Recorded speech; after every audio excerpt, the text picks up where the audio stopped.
Alors, la Chine a toujours été effectivement une source d'inspiration, je dirais, pour la création française dans le domaine des arts décoratifs.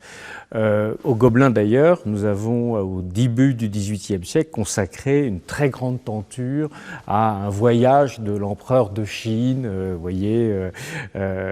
Donc on voit bien que dans la représentation mythologique de ce qu'était la Chine et de son faste et de l'importance de sa cour aussi, c'est un système de cour, la Chine de l'Ancien Régime, comme nous, c'était un système de cour. Donc il y avait beaucoup de relations et de compréhension mutuelle, même du fonctionnement de nos sociétés, qui sont des sociétés de cour. Vous parliez de Versailles et de la Cité interdite, on voit bien que ce sont les sièges de deux grandes cours, en fait. Voilà. Donc, il y a eu toujours des échanges très importants.